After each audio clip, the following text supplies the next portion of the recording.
ओम श्री परमात्मने नमः। श्रीमद्भगवद गीता अथ चतुर्थोऽध्यायः। ज्ञानकर्म संन्यास योगः। श्री भगवानुवाच इमौ विवस्वते योगं प्रोक्तवानहमव्ययम् विवस्वान् मनवे प्राह मनुरिक्ष्वाकवे ब्रवीत् एवं परम्परा प्राप्तम् इमं राजर्षयो विदुः सकाले नेह महता योगो नष्टः परन्तप स एवायं मया तेद्य योगः प्रोक्तः पुरन्तनः भक्तोऽसि मे सखा चेति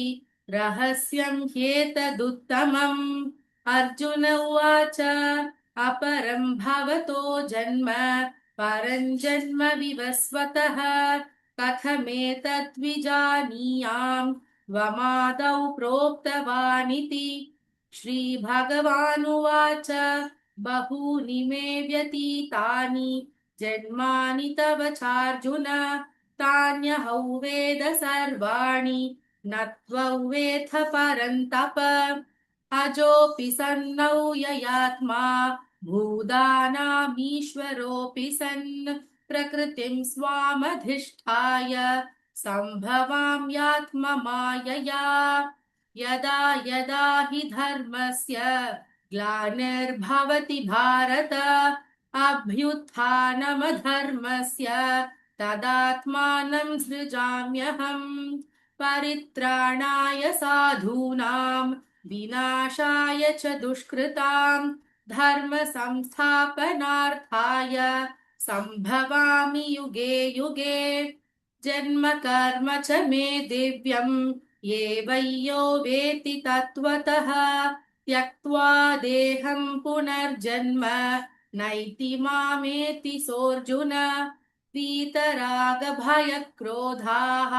मन्मया मामुपाश्रिताः बहवो ज्ञानतपसा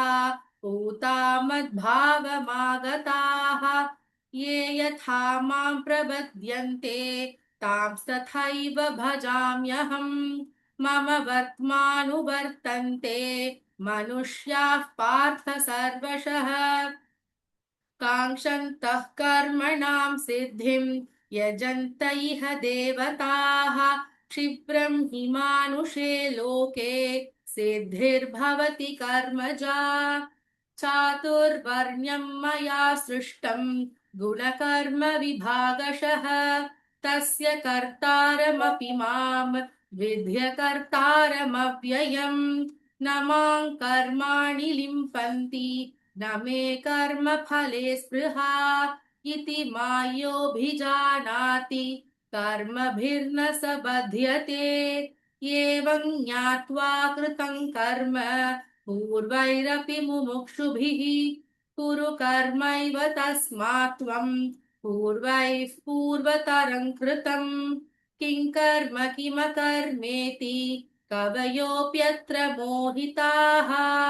तत्ते कर्म प्रवक्ष्यामि यज्ञात्वा मोक्ष्यसे शुभात् कर्मणोऽप्यपि बोद्धव्यं च विकर्मणः अकर्मणश्च बोद्धव्यं गहना कर्मणो गतिः कर्मण्यकर्म यः पश्येद् अकर्मणि च कर्म यः स बुद्धिमान् मनुष्येषु स युक्तः कृत्स्न कर्मकृत् यस्य सर्वे समारम्भाः कामसङ्कल्पवर्जिताः ज्ञानाग्निदग्धकर्माणं तमाहुः पण्डितं बुधाः त्यक्त्वा कर्मफलासङ्गं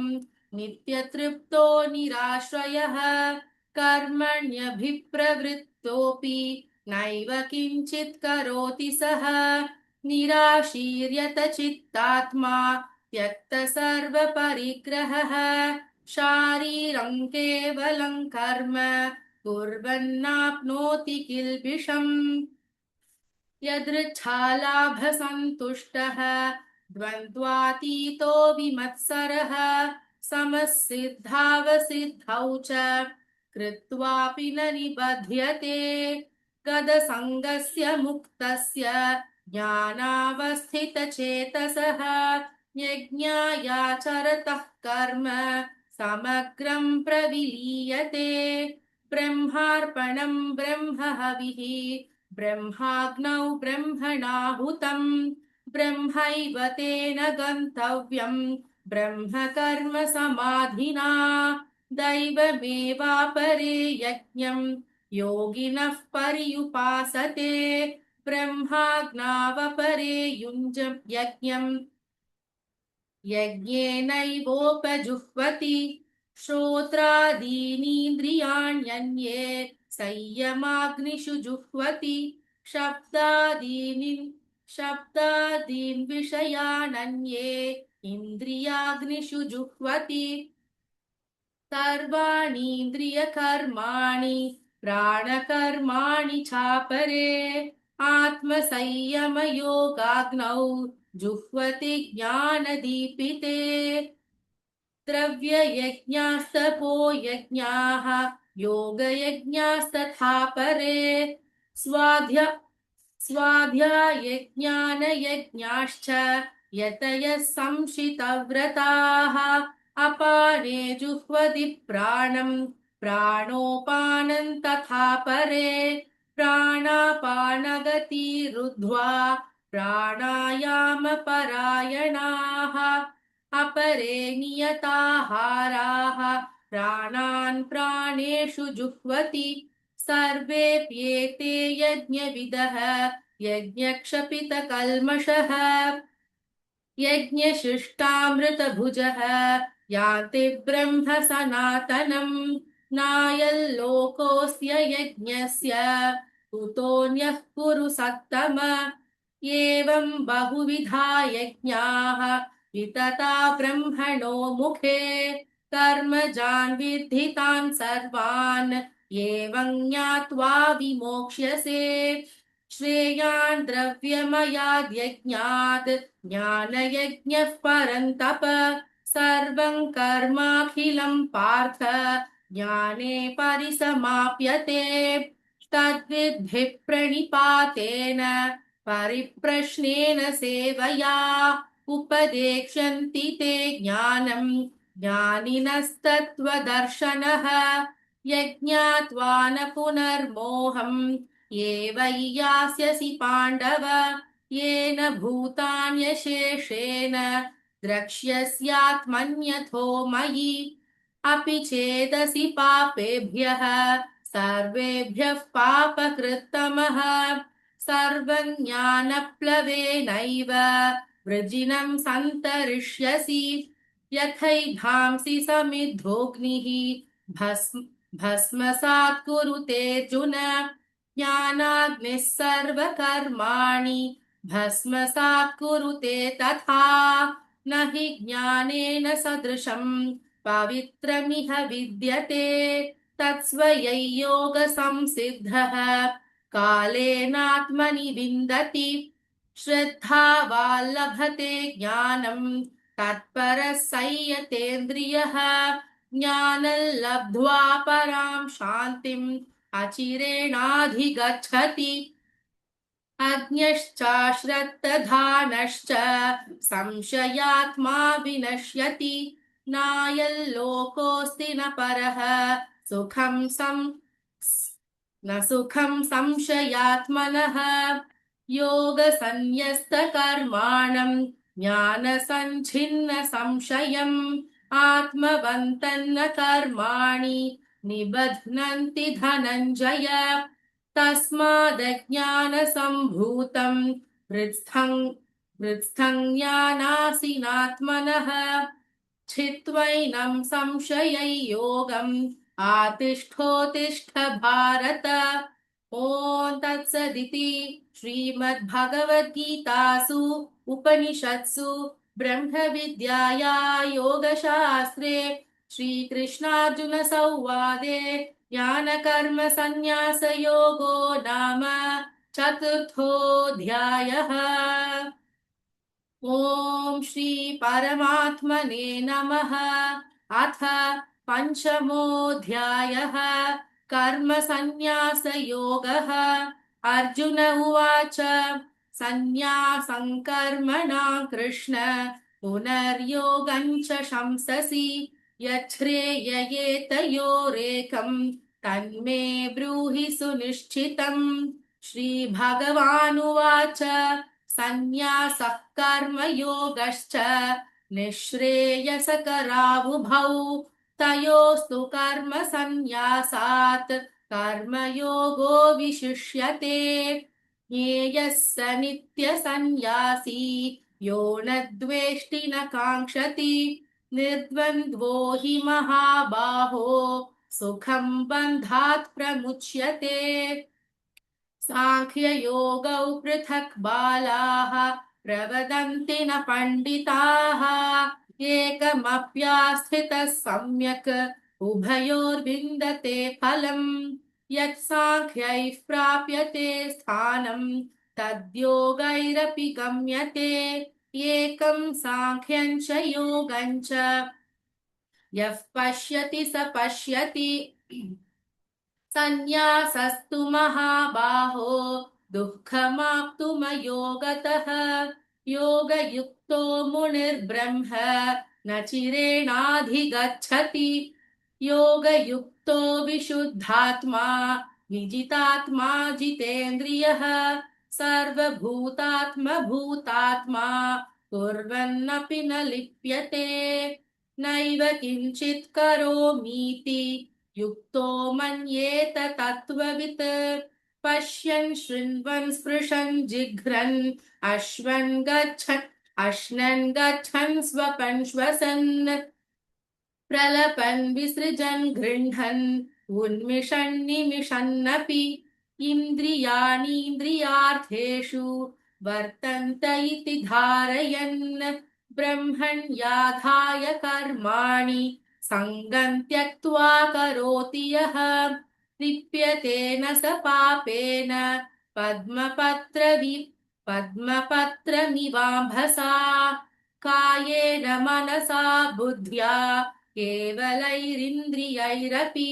योगिनः कर्म कुर्वन्ति सङ्गं त्यक्त्वात्मशुद्धये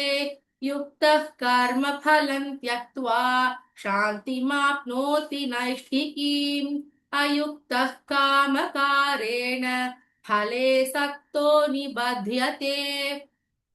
सर्वकर्माणि मनसा सन्न्यस्यास्ते सुखौ वशी नवद्वारे पुरे देहि नैव कुर्वन्न कारयन् न कर्तृत्वं न कर्माणि लोकस्य सृजति प्रभुः न कर्मफलसंयोगं स्वभावस्तु प्रवर्तते नादत्ते कस्यचित् पापं न चैव सुकृतौ विभुः अज्ञानेनावृतं ज्ञानं तेन मुह्यन्ति जन्तवः ज्ञानेन तु तदज्ञानं येषान्नाशितमात्मनः तेषामादित्यवज्ञानं प्रकाशयति तत्परम् तद्बुद्धयस्तदात्मानः तन्निष्ठास्तत्परायणाः गच्छन्त्य पुनरावृत्तिं ज्ञाननिर्धूतकल्मषाः विद्याविनयसम्पन्ने ब्राह्मणे गविहस्तिनि शुनि चैव श्वपाके च पण्डिताः समदर्शिनः इहैव तैर्जितः सर्गः येषां साम्ये स्थितं मनः निर्दोषं हि समं ब्रह्म तस्मात् ब्रह्मनिदो स्थिताः न प्रहृष्येत् प्रियं प्राप्य नोद्विजेत् प्राप्य चाप्रियम् स्थिरबुद्धिरसम्मूढः ब्रह्मविद् ब्रह्मणि स्थितः बाह्यस्पर्शाश्वसक्तात्मा विन्दत्यात्मनि यः सुखम् स ब्रह्मयोगयुक्तात्मा सुखमक्षयमश्नुते ये हि संस्पर्शजा भोगाः दुःखयोनय एव ते आद्यन्तवन्तः कौन्तेय न तेषु रमते बुधः शक्नोति हैव शक्नोति हैव यः सोढुम् प्राक्शरीरविमोक्षणात् कामक्रोधोद्भवौ वेगम् स युक्तः स सुखी नरः योऽन्तः सुखेऽन्तरारामः तथा तथान्तर्ज्योतिरेव यः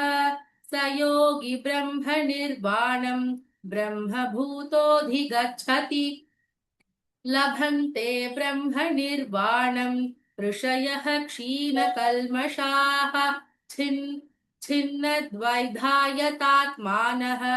सर्वभूतहिते रताः कामक्रोधवियुक्तानाम् यतीनायतचेतसाम् अभितो ब्रह्मनिर्वाणम् वर्तते विदितात्मनाम्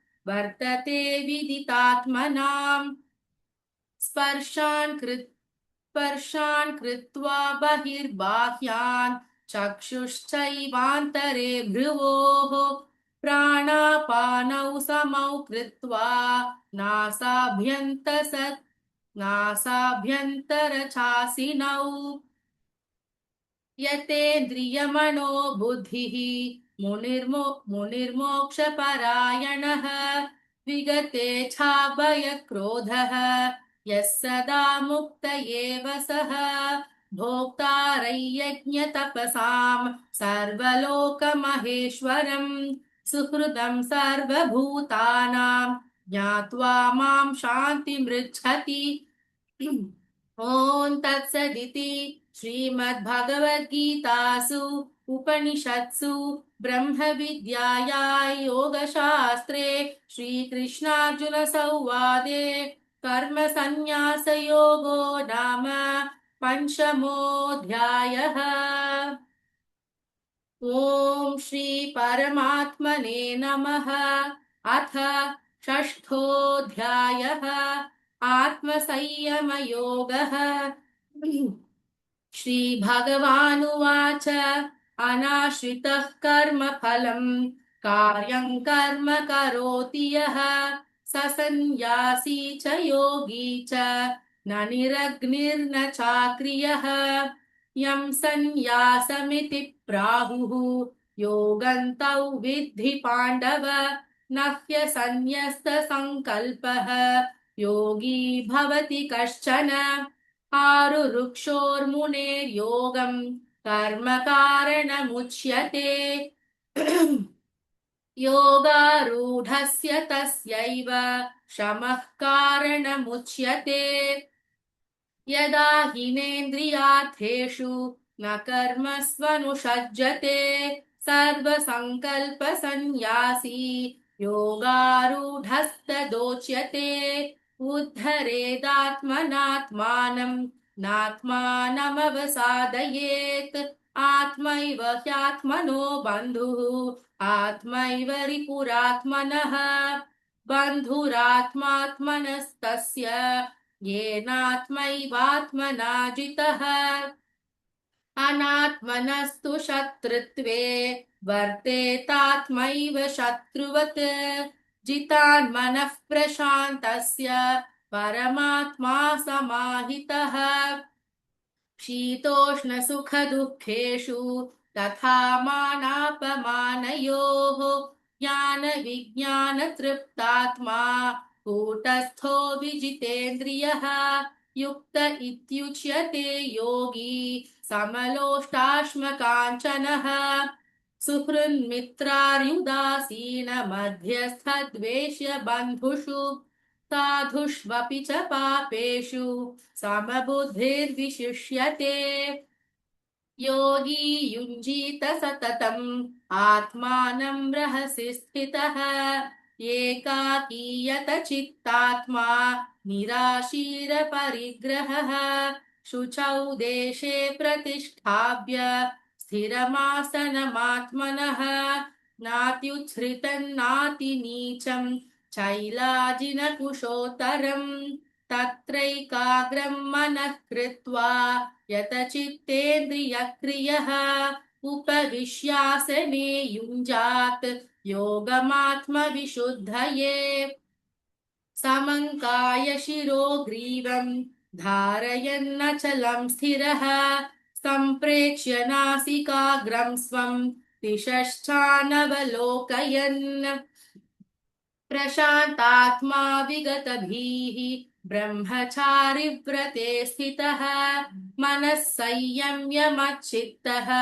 युक्त आसीत मत्परः युञ्जन्नेवं सदात्मानं योगी नियतमानसः शान्तिर्निर्वाणपरमां मत्संस्थामधिगच्छति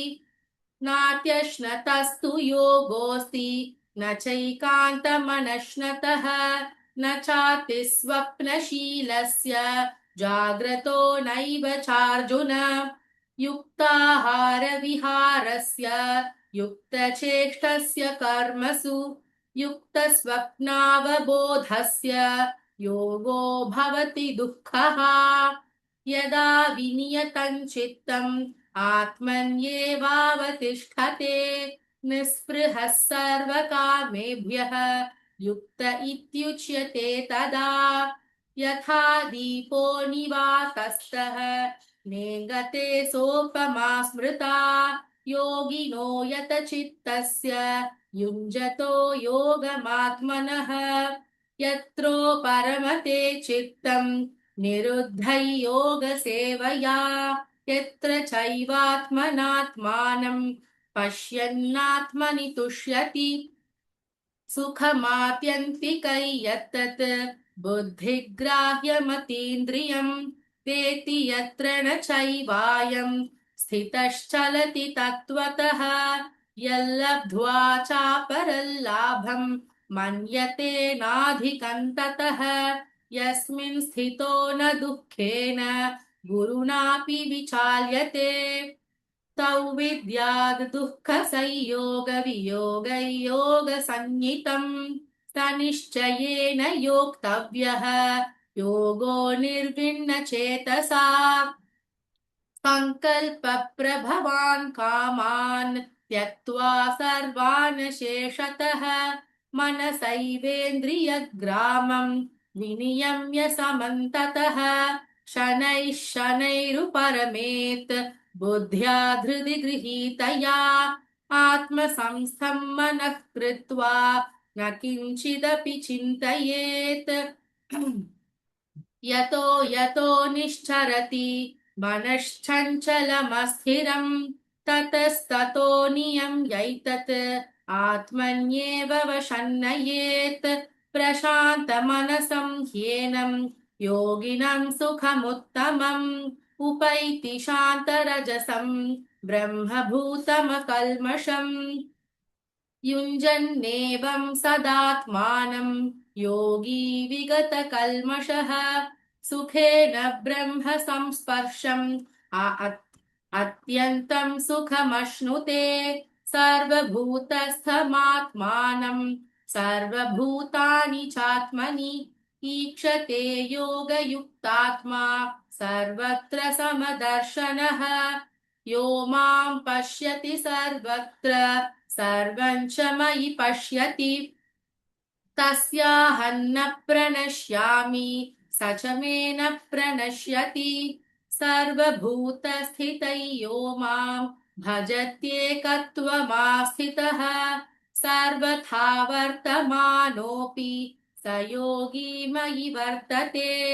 आत्मौपम्येन सर्वत्र समं पश्यति योऽर्जुन सुखौ वा यदि वा दुःखं स योगी परमो मतः अर्जुन उवाच योऽयं योगस्त्वया प्रोक्तः साम्येन मधुसूदन एतस्याहं न पश्यामि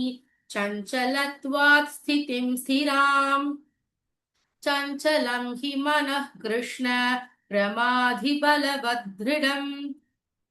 तस्याहन्निग्रहं मन्ये वायोरिव सुदुष्करम् श्रीभगवानुवाच असंशयं महाबाहो मनो दुर्निग्रहं चलम् अभ्यासेन तु कौन्तेय वैराग्येण च गृह्यते असंयतात्मना योगः दुष्प्राप इति मे मतिः वश्यात्मना तु यतता शक्यो वाप्तुमुपायतः अर्जुन उवाच अयति श्रद्धयोपेतः योगाचलितमानसः अप्राप्य योगसंसिद्धिं कां गतिं कृष्ण गच्छति कच्चिन्नो भयविभ्रष्टः छिन्नाभ्रमिव नश्यति अप्रतिष्ठो महाबाहो विमूढो ब्रह्मणः पथि एतन्मे संशयं कृष्ण छेतुमर्हस्य शेषतः त्वदन्यः संशयस्यास्य छेता न ह्युपपद्यते श्रीभगवानुवाच पार्थ नैवेह नामुत्र विनाशस्तस्य विद्यते